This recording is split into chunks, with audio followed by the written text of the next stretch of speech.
Bom dia, amada igreja. Que a graça e a paz do nosso Senhor esteja comigo e com você nessa manhã. Irmãos, é um privilégio realmente estar aqui mais uma vez, trazendo a palavra do Senhor, compartilhando com os irmãos aquilo que o Senhor trouxe ao meu coração. De fato, é uma alegria muito grande poder estar à frente deste púlpito centenário, quantas vidas transformadas através dessa igreja, e é um privilégio estar aqui. Eu deixo aqui o meu agradecimento ao Samuel, a toda a sua família, à equipe pastoral, ao pastor Juan, a Keila, que estão no sabático. Eu estou muito alegre e muito contente. E hoje nós vamos falar sobre valores da nossa vida. Todos nós temos valores na nossa vida que nós carregamos o tempo todo conosco. Valores estes que nos acompanham talvez desde a infância, ou talvez que nós adquirimos durante a nossa vida, durante o crescimento. Valores que nós não negociamos. Talvez para alguns o valor primordial seja a coragem, ser um homem de coragem, ser uma mulher de coragem, pautados na palavra do Senhor. Talvez para outros seja a fidelidade, ser fiel a alguém que lhe depositou esperança, confiança. Talvez também para outros possa ser, assim como nós aprendemos na semana passada com o João, a lealdade, manter-se leal às outras pessoas, independente do que aconteça, independente das circunstâncias.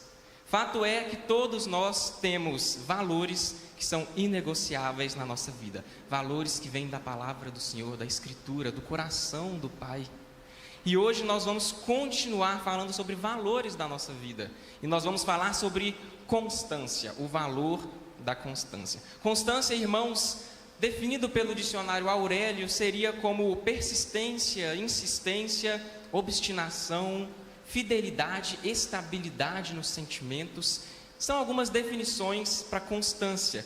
E a constância, ela é uma virtude, é algo bom, é algo que parte de Deus, é um atributo comunicável do nosso Deus, que Ele também comunica a nossa constância. Na Bíblia nós temos diversos exemplos de constância.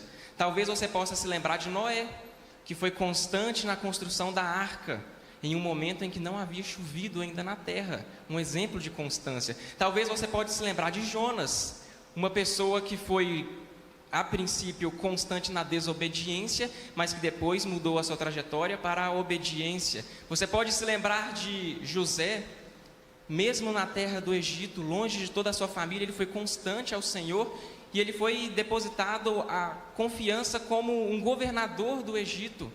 Ele foi constante. Talvez você possa se lembrar dos discípulos de Jesus no Novo Testamento, todos constantes e muitos entregando a sua vida, morrendo em prol do Evangelho.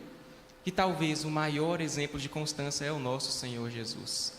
Aquele que, em constante obediência ao Pai, fez aquilo que Deus a princípio pediu e não o que Ele queria. Pai, seja feita a tua vontade e não a minha, foi o que Cristo nos disse. E Ele foi constante até a morte, e morte de cruz por mim e por você. Irmãos, hoje nós vamos falar a respeito de um outro personagem bíblico, não é nenhum destes, mas que também nos ensina muito sobre constância. E para isso eu convido os irmãos a abrirem comigo a Bíblia no segundo livro de Reis, no capítulo 18.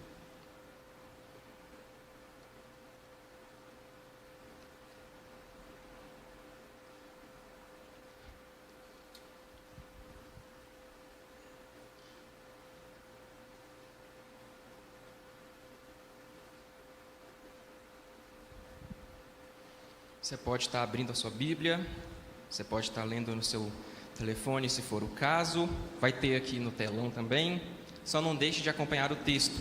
Nós vamos ler os versos 5 e 6, diz o seguinte, a palavra do Senhor, 2 Reis 18, 5 e 6. Ezequias confiou no Senhor, Deus de Israel, de maneira que não houve ninguém como ele entre todos os reis de Judá, nem antes, nem depois dele. Porque se apegou ao Senhor, não deixou de segui-lo, e guardou os mandamentos que o Senhor ordenou a Moisés. Vamos orar mais uma vez? Senhor Deus, obrigado, Pai, por este dia maravilhoso, obrigado por este dia que o Senhor já fez. Pai, obrigado pelos hinos entoados, pelos cânticos clamados ao nome do Senhor. pelas orações. E Deus, agora fale aos nossos corações, nos ensine, Pai, sobre a virtude da constância, e que nós venhamos sair daqui transformados, diferentes, mais dispostos a fazer tudo aquilo que o Senhor tem para nós. Essa é a oração que a tua igreja faz, em nome de Jesus. Amém. Irmãos, nós vamos percorrer toda a história do rei Ezequias. Por isso eu convido você a permanecer com a sua Bíblia aberta, a não fechar ela. Nós vamos retroceder capítulos, avançar capítulos, e nós vamos aprender com toda a trajetória deste rei de Judá, a virtude da constância que estava em toda a sua vida. Ezequias, portanto, ele foi um dos reis de Judá que foi chamado de bom, um dos reis que foi reto aos olhos do Senhor. Você que lê a Bíblia, e eu sei que você lê a Bíblia sempre, você pode confirmar que os reis de Israel e de Judá não tinham uma fama muito boa. A maioria deles era descrito como um rei que fez algo mal aos olhos do Senhor. Porém, Ezequias foi diferente. Ele fez o bem aos olhos do Senhor, ele foi bom. No capítulo 18, verso 3, o texto diz: Ezequias fez o que era reto aos olhos do Senhor. Portanto, Ezequias, além da Bíblia nos dizer que ele foi um rei reto e que fez o bem, a própria história confirma isso. Em 2015, arqueólogos encontraram uma runa real na antiga cidade de Davi, em Jerusalém, onde está escrito: isto pertence a Ezequias, filho de Acás, rei de Judá. Ou seja, a arqueologia e a Bíblia confirmam a existência desse rei, um rei que reinou em Judá. Ezequias, ele reinou durante 29 anos, um rei longevo, mas que ele também começou a sua trajetória bem jovem. Ele começou com apenas 25 anos de idade e se tornou o rei de Judá.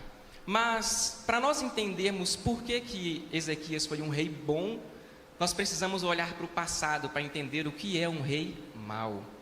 E nós não precisamos voltar muito, basta voltar uma geração à história do seu pai, Acás, um rei terrível.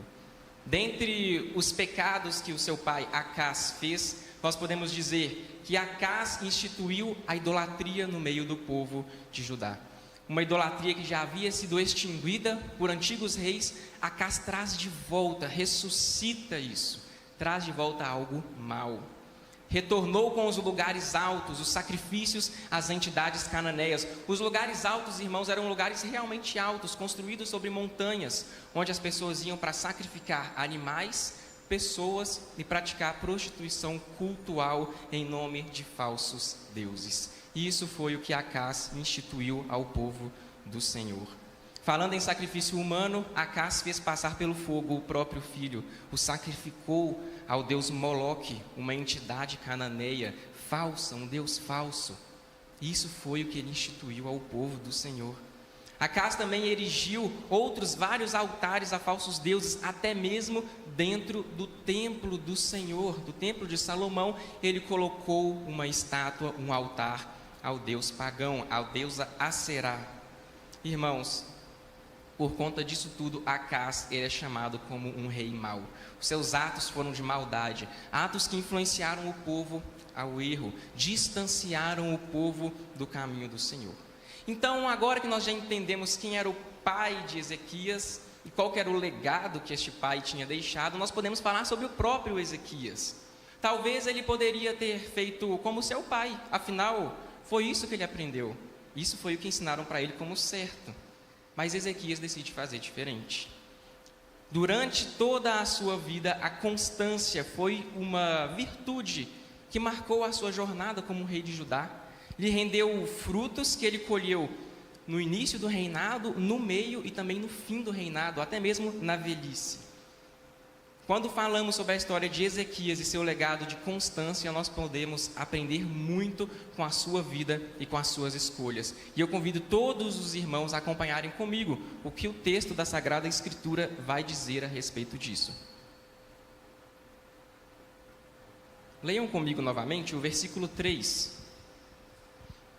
Ezequias fez o que era reto aos olhos do Senhor, segundo tudo o que Davi, seu pai, havia feito. Aqui nós estamos aprendendo sobre a constância de Ezequias no zelo pelo Senhor, no cuidado pelo Senhor. Ezequias, ele é descrito como um rei bom, um rei jovem, mas que apesar de tudo isso, ele já observava o que era feito de mal pelo seu pai, e ele decidiu, quando assumiu o reinado, fazer diferente.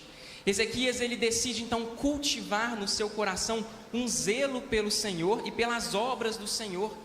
Já nos primeiros atos desse jovem rei, nós podemos observar o nascimento de uma virtude que o acompanharia durante toda a sua vida, algo que não abandonaria, algo que ele traria consigo durante toda a sua vida. Ezequias, irmãos, ele removeu os lugares altos, ele quebrou as colunas e ele derrubou o poste da falsa deusa Aserá. Apesar do povo ser um povo idólatra, apesar disso já estar enraizado no coração, na cultura daquele povo, Ezequias decide fazer diferente. A constância de Ezequias se observa nessa dedicação de restaurar a adoração somente ao Senhor. Somente ao Senhor. Nós estamos no mês de outubro. Em outubro nós comemoramos o mês da Reforma Protestante. E muito se fala sobre Lutero e os reformadores na Europa. Mas na Bíblia nós também temos exemplos de reformadores. Ezequias é um exemplo. Alguém que, observando como era o povo antes, decide retornar a essa adoração somente a Deus. Remover os lugares altos, irmãos, foi um ato de coragem. Somente alguém que tem zelo pelo Senhor poderia fazer. Todos os reis que vieram antes de Ezequias, sendo bons ou ruins, nenhum teve a coragem de destruir os lugares altos. Mas Ezequias foi e fez. Por quê? O povo adorava os falsos deuses embaixo desses postes, desses ídolos. O rei que destruísse aquilo estava arrumando problema com o povo. Mas Ezequias não estava se preocupando com isso. O que ele queria era retomar o culto somente a Deus, somente a Deus. Através desse ato que Ezequias realiza, nós podemos aprender que aqueles que são constantes na busca pelo Senhor, fazem o que é certo aos olhos do Senhor. Ezequias não quis saber o que o povo pensava, ou o que os conselheiros reais teriam a dizer a ele sobre a sua reforma religiosa. Ele apenas fez o que era correto, ele não pensou duas vezes. Irmãos, quando nós somos convocados pelo Senhor a fazer o certo, mesmo que seja contra tudo o que os outros fazem, nós devemos ser constantes, obstinados no objetivo que Deus nos deu. A semelhança de Ezequias naquela época, hoje também nós somos assim. Deus nos chama para fazer algo e nós pensamos: será que eu devo realmente fazer tal coisa? Todos vão me olhar torto. O mundo diz algo, mas Deus pede para eu fazer outra coisa. A quem eu escuto, irmãos? Vamos escutar a palavra do Senhor, vamos escutar a voz do Senhor. Ezequias escutou a voz do Senhor e o povo voltou a adorar somente a Deus. Ezequias poderia ter agido como seu pai, mas ele fez diferente. Ele poderia ter adorado imagens como todos faziam, como era a cultura do lugar, mas ele fez diferente. Ao destruir os lugares altos como um primeiro ato, Ezequias demonstra para todos que um novo tempo chegou ao reino de Judá e que este jovem rei não procura a aprovação de pessoas, mas sim a aprovação do próprio Deus vivo. Irmãos, assim deve ser a vida cristã. Quando a cultura ensina o errado, nós fazemos o certo. Quando todos mentem, nós nos apoiamos na verdade. Quando todos querem fazer justiça com as próprias mãos, nós oramos ao Senhor e pedimos que Ele tenha misericórdia de nós e haja em nosso favor. O mundo ensina algo, mas o Senhor ensina outra coisa. A quem nós vamos escutar nessa manhã? Irmãos, quando todos reclamam do esposo ou da esposa, ou dos pais ou dos filhos, nós não somos assim. Nós somos gratos a Deus pela pessoa que está ao nosso lado, por aqueles que o Senhor nos deu. Esse é o plano de Deus para o crente em Cristo. O apóstolo já dizia em Romanos: não vivam conforme os padrões deste mundo, mas deixem que Deus os transforme pela renovação da vossa mente. Entretanto, para que nós sejamos renovados na nossa mente, para que este texto de Romanos se torne realidade na nossa vida, é necessário priorizar a constância em nossas vidas. A constância no que, você pode me perguntar? A constância na oração, a constância no jejum, a constância na meditação na palavra do Senhor, na leitura bíblica. Princípios estes tão primordiais para a nossa vida, mas que nós temos negligenciado. Precisamos, irmãos, reafirmar a constância na nossa vida. e assim nós haveremos de alcançar a renovação da nossa mente. Ezequias priorizou a lei do Senhor e de maneira constante ele decidiu reformar o seu reinado, voltando à pureza que existia outrora. A constância de Ezequias, irmãos, também pode ser observada em outros atos que ele fez. Além de remover os lugares altos onde se praticava o sacrifício humano, Ezequias derrubou as colunas e o poste da deusa Aserá. Essa coluna, irmãos, estava dentro do templo do Senhor, dentro da casa de Deus, profanando o templo. E lá as pessoas praticavam prostituição cultual, porque Aserá era a deusa da fertilidade. Eles acreditavam que ao se relacionar sobre o poste daquela deusa, ela iria abençoá-los com vários filhos, com multiplicação. Irmãos, isso é o que o povo estava fazendo. E Ezequias foi e derrubou os postes de Aserá e os derruba ao solo, como diz a palavra do Senhor. Quando ele faz isso, irmãos, ele está intencionalmente indo contra o pecado daquele povo. Ele percebe que, além de uma autoridade real daquele povo, ele também era uma autoridade espiritual. Ele estava voltando o povo ao culto ao Senhor. Então somente ao Senhor iremos cultuar na casa dele. Somente ao Senhor eles iriam sacrificar, não a falsos deuses, não a falsos ídolos. Irmãos, eu pergunto a vocês, quais são os postes que nós temos colocado no nosso coração?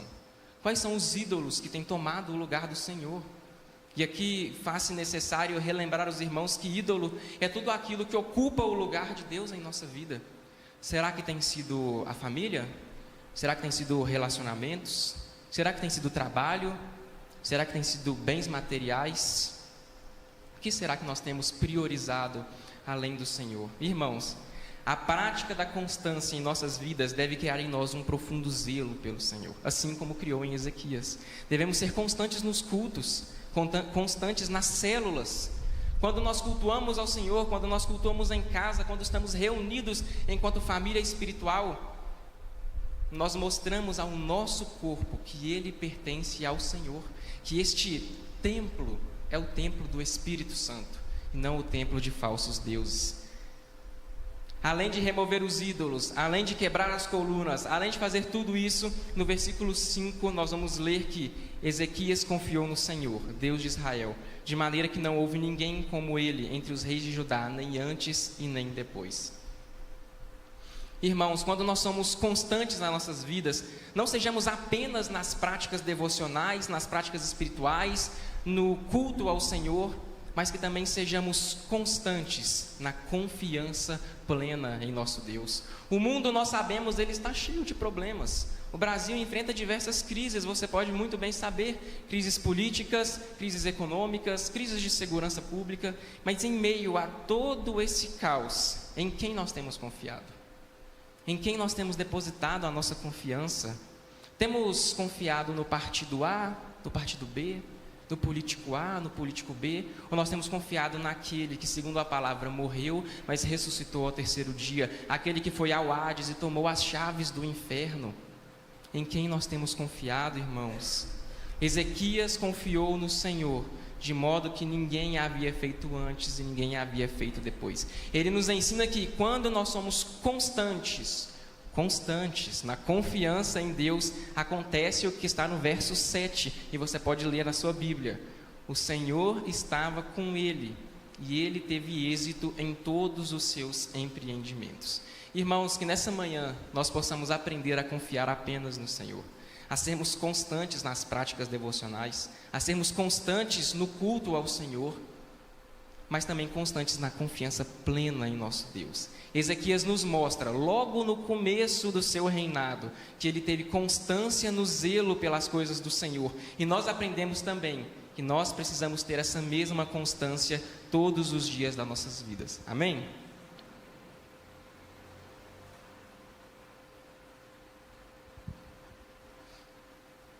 Porém, irmãos, chegou uma época na vida de Ezequias que as coisas começaram a piorar para ele.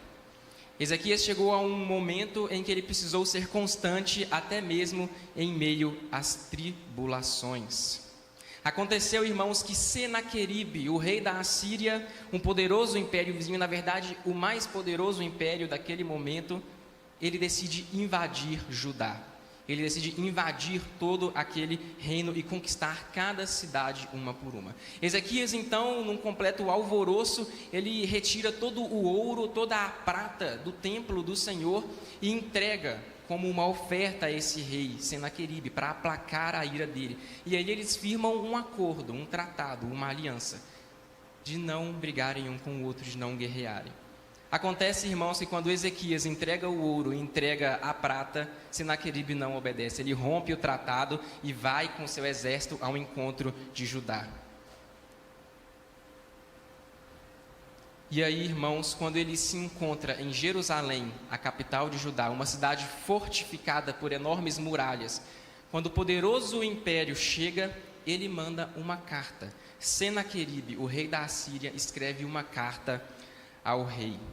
E ele diz o seguinte: de todos os deuses destes países, quais foram os que livraram as suas terras das minhas mãos? Então, como o Senhor poderá livrar Jerusalém das minhas mãos? Irmãos, percebam o orgulho, a altivez desse rei. Senaqueribe, ele não afronta apenas Ezequias, ele afronta o próprio Deus. Eu invadi todos os reinos, ninguém me parou.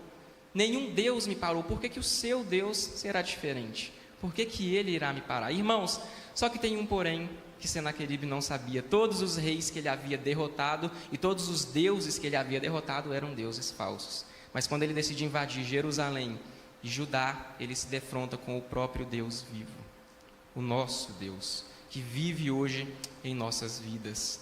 Diante desse caos, onde o reino estava sem recursos, porque o rei tinha entregado todo o ouro, uma vez que todo o povo estava descrente do seu rei e do seu Deus, afinal, um rei vizinho nos afronta, Judá, ou melhor, Ezequias, mais uma vez nos mostra o poder da constância. O rei, ele não se desespera.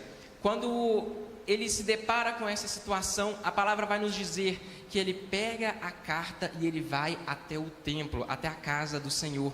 Você pode acompanhar comigo nos versos 14 e 15. Ezequias recebeu a carta das mãos dos mensageiros e a leu. Então Ezequias subiu à casa do Senhor e a estendeu a carta diante do Senhor. E Ezequias orou diante do Senhor.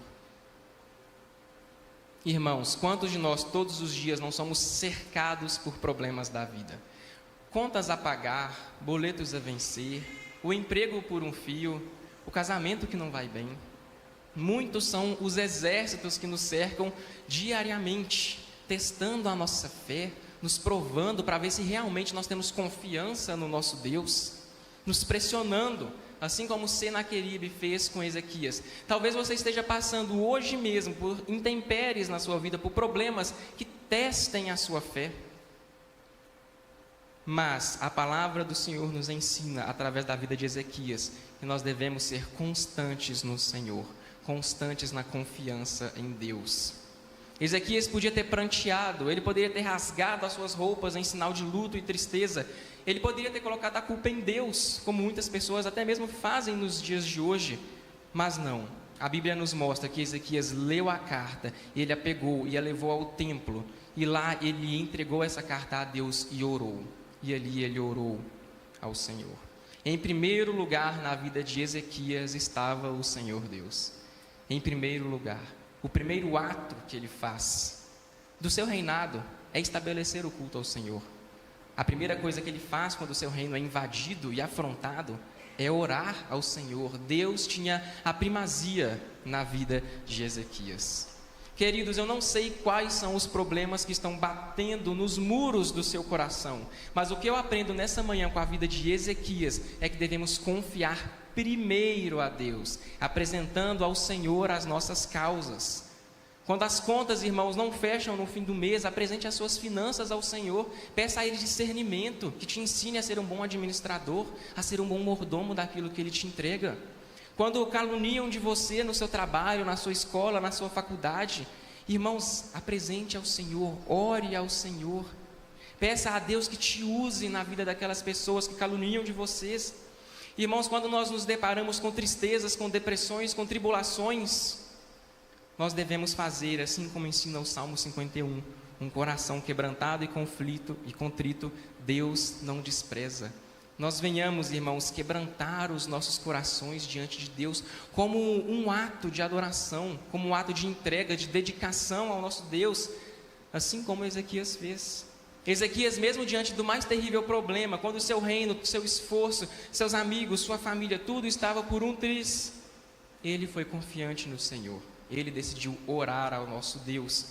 E o resultado, irmãos, o resultado desse ato, nós podemos ler no versículo 34, diz o seguinte: porque eu defenderei essa cidade para a livrar, por amor de mim e por amor de meu servo Davi, disse o Senhor.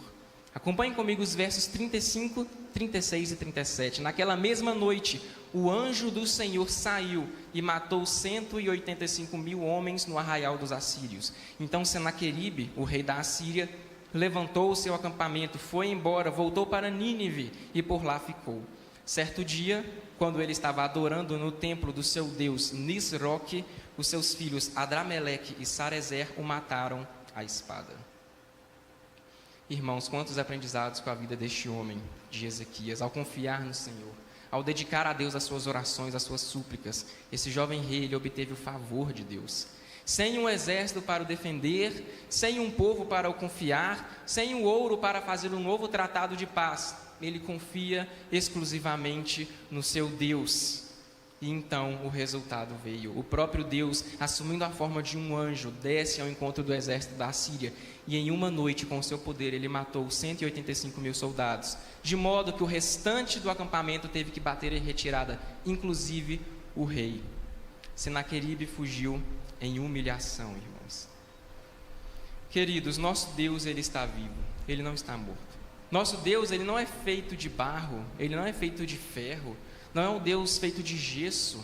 Nosso Deus é um Deus real, um Pai que nos ama e que defende os seus filhos. Deus cuida de nós, Ele nos alimenta, Ele nos protege, Ele provê tudo que nós precisamos. Porém, entretanto, para que nós possamos desfrutar de tudo isso, é necessário confiarmos nele. É necessário que saibamos que Ele exista e que Ele está conosco em todos os tempos. É necessário fazermos assim como Ezequias fez. Orou ao Senhor e entregou a Ele todas as suas aflições. E o Senhor o ouviu. Não porque Ele era o rei, mas porque Ele priorizou o Senhor na sua vida. Amém?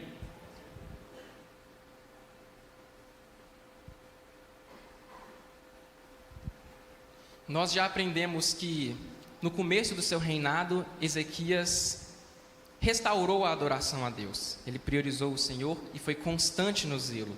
Nós aprendemos em segundo lugar que ele foi constante na confiança. Mesmo diante da tribulação, ele continuou adorando ao Senhor e orou a Ele.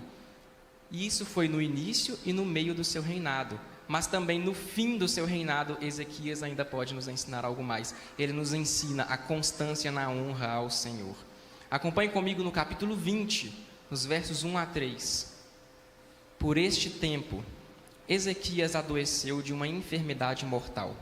O profeta Isaías, filho de Amós, foi visitá-lo e lhe disse: assim diz o Senhor, ponha em ordem a sua casa, porque você morrerá, você não vai escapar. Então Ezequias virou o rosto para a parede e orou ao Senhor, dizendo: ó Senhor, lembra-te de que andei diante de ti em fidelidade, com coração íntegro, e fiz o que era reto aos seus olhos. E Ezequias chorou amargamente. Irmãos, a vida deste rei foi um exemplo de como nós devemos andar nos nossos dias. Desde a busca por reformar o templo do Senhor, a restauração das práticas espirituais, a confiança a Deus, mas agora, mesmo no leito de morte, ele ainda nos ensina algo mais sobre constância.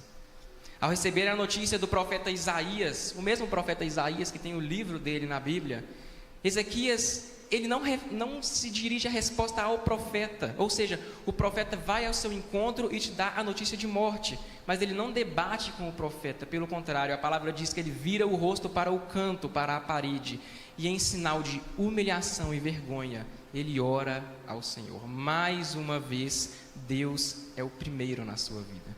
Mesmo diante de notícias aterradoras, ele se lembra do Senhor. E em sinal de humilhação, ele esconde o seu rosto e vira ao Senhor. Por quê, irmãos? Apesar dele ser um rei bom, ele era pecador. Apesar de ser um rei que fez grandes coisas pelo Senhor, ele ainda errava.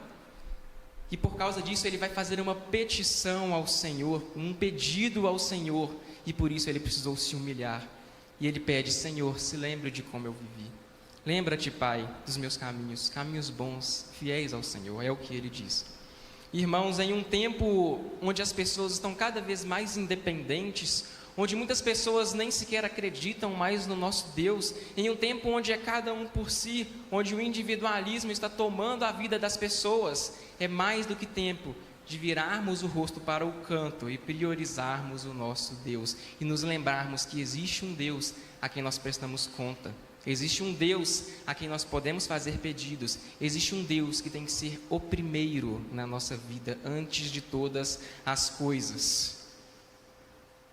Irmãos, precisamos nos inspirar no exemplo de Ezequias, um rei de Judá, que possuía os melhores médicos, que possuía os melhores medicamentos da época, que possuía tudo do bom e do melhor, mas ele não quis saber disso. Ele se virou para o seu Deus e a ele suplicou a ajuda, a ele pediu o socorro.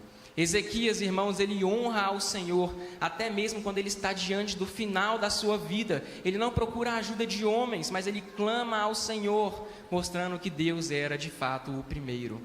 Irmãos, quando Deus se depara com tamanha humildade, com tamanha servidão da parte de Ezequias, o texto vai dizer no versículo 5, e você pode acompanhar comigo: volte e diga a Ezequias, o príncipe do meu povo, assim diz o Senhor, o Deus de Davi, seu pai: ouvi a sua oração e vi as suas lágrimas, eis que eu vou curá-lo, e ao terceiro dia você subirá à casa do Senhor.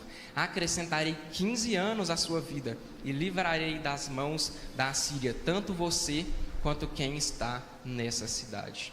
Irmãos, quando nós fazemos uma oração ao Senhor em lágrimas e em humildade, o Senhor escuta as nossas orações. Quando os crentes se humilham diante de Deus, quando o nosso ego é destruído, podemos desfrutar de uma resposta do Senhor. Ezequias agiu assim e ele obteve a resposta do Senhor. No caso do rei, Deus decide acrescentar 15 anos à sua vida e ainda o livra de um segundo ataque de Senaqueribe. Irmãos, não deixemos nunca de orar ao Senhor. Não deixemos nunca de apresentar a Deus um coração quebrantado e contrito, que sejamos como Ezequias, que mesmo diante da morte, ele não se esqueceu do seu Deus e clamou por ele, clamou com fé e com súplicas. Que quebremos, irmãos, nessa manhã, todo ídolo de autossustento, todo ídolo de individualismo, tudo aquilo que nos torna independentes de Deus, mas que nós possamos perceber que é Deus quem dá a vida e quem tira. É Deus quem mantém, mas que retém. Que o Senhor é tudo em nossas vidas.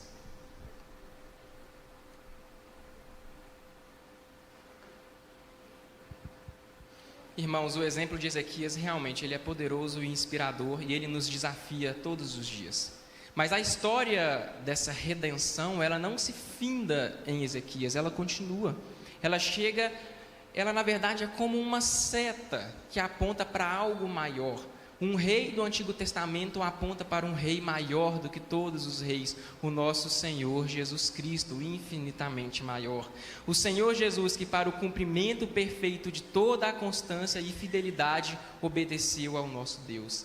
Irmãos, se Ezequias teve zelo para purificar um templo construído por mãos humanas, o Senhor Jesus purificou os nossos corpos, que são templos do Espírito Santo.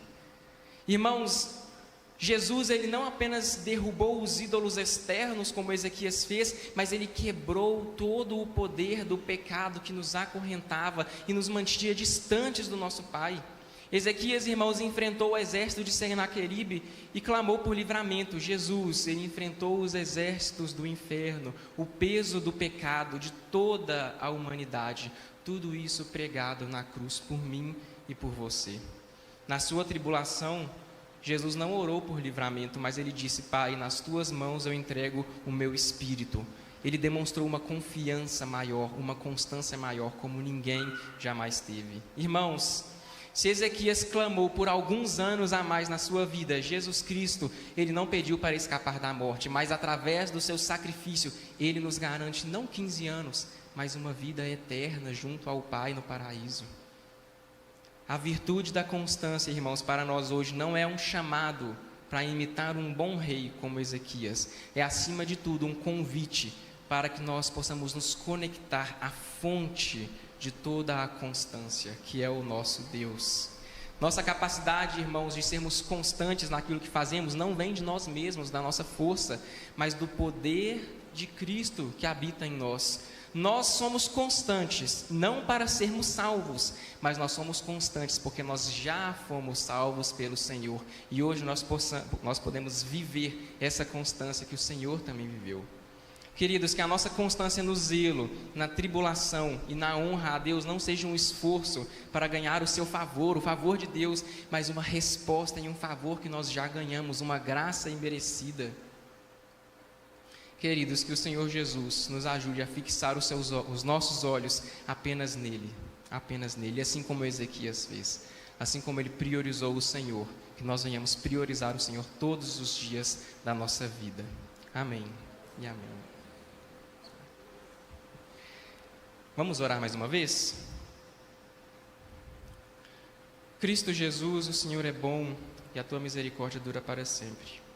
Obrigado, Pai, porque o Senhor, em tremendo amor, nos livrou do pecado, nos livrou da condenação eterna. Obrigado, Pai, porque para Ezequias o Senhor concedeu 15 anos, mas para nós o Senhor concede a vida eterna. E tudo o que nós precisamos fazer é nos dedicar ao Senhor, amar ao Senhor, servir ao Senhor e falar do Senhor para todas as pessoas. Pai, tudo gira ao redor de Ti, tudo é sobre Ti e tudo para Ti. Obrigado, Pai, porque hoje nós podemos cultuar somente a Ti. Hoje nós temos essa capacidade de entender que o Senhor é o primeiro nas nossas vidas. Reafirme, Pai, isso no coração de cada pessoa que está aqui. E que nós possamos sair daqui, Pai, diferente de como entramos. Nós venhamos sair daqui transbordando essa constância, transbordando essa virtude que vem do Senhor para nós. Essa é a oração que nós fazemos, crendo no Teu nome, Jesus. Amém e amém.